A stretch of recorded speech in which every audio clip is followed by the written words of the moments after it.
Hello বন্ধুরা, আজকে আমি আরেকটা রেসিপি নিয়ে চলে এসেছি, যেটা হচ্ছে সিলভার কাপ মাছের ঝোল, আলু দিয়ে ঝোল। দেখো, এদিকে আলুটা আমি কেটে নিয়েছি, আর তারপর আমি এতে দেবো হচ্ছে কড়াইশুঁটি। কড়াইশুঁটিগুলো কিন্তু আমাদের গাছের। কেমন হয়েছে দেখো, দেখে বলো বন্ধুরা।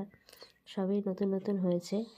তা কিছুটা কড়াইশুঁটি আমি ছাড়িয়ে নিয়েছি, নিয়ে একসাথে সব আলুগুলো ধুয়ে নেবো। আর এদিকে আমি একটুখানি আদা, রসুন আর কাঁচা লঙ্কা তিনটেই আমি আলাদাভাবে একসাথে পেস্ট করে নিয়েছি। তারপর দেখো, আমি কড়াটা চাপিয়ে দেবো। দিয়ে এবার কড়াটা গরম হতেই আমি খানিকটা তেল দিয়ে দেবো। দিয়ে আমাকে তো মাছগুলো ভেজে নিতে হবে। তো সেই সময় আমি ঠিক করে ভিডিওটা করতে পারিনি, যেহেতু প্রচণ্ড চেটকাচ্ছিল, সেই জন্য আমি সরে গেছিলাম।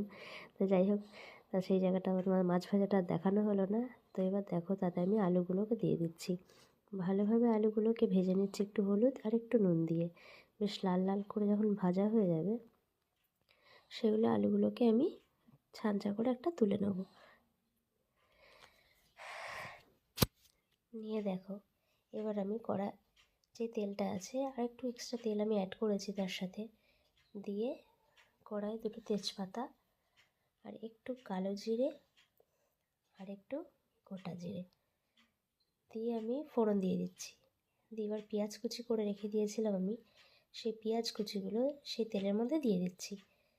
দিয়ে বেশ লাল লাল করে যখন ভাজা হয়ে যাবে, দেখো বেশ লালচে লালচে পুরো ভাজা হয়ে যাওয়ার পরে আমি একটা টমেটো কুচি ওতে দিয়ে দেবো।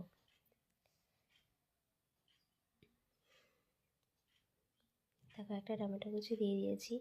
বেশ ভালোভাবে টমেটোগুলো গলে যাওয়ার পরে আমি কড়াইশুঁটিটা দিয়ে নাড়াচাড়া করে নিচ্ছি খানিকটা নিয়ে। এবার আমি আদা রসুন বাটা যেগুলো যা যা বেটে রেখেছিলাম, সেগুলো আমি আস্তে আস্তে দিয়ে দিচ্ছি। তার সাথে সাথে কিছুটা মশলা অ্যাড করছি, যেমন হলুদ গুঁড়ো, জিরের গুঁড়ো আর লঙ্কার গুঁড়ো আর একটু নুন, স্বাদ মতো নুন দিয়ে দিচ্ছি। দেখো, দিয়ে ভালোভাবে আমি মশলাটাকে ভালোভাবে কষিয়ে নিচ্ছি। নিয়ে আলুগুলো তার সাথে অ্যাড করে দিয়েছি, দিয়ে ভালোভাবে এগুলো কষিয়ে নিচ্ছি একটুখানি। এবার যেই ভালোভাবে কষার পর যখন ভালোভাবে তেলটা ছেড়ে দেবে, দেখো তেলটা ছেড়ে দিয়েছে। এবার খানিকটা জল আমি দিয়ে দেবো, খুব অনেকটা জল দেবো না, যেহেতু এই মাছের ঝোলে বেশি জল দিলে ভালো লাগে না, পাতলা বেশ একটু হালকা গায়ে মাখা মাখা ঝোল হবে, খুব ভালো লাগে। দেখো,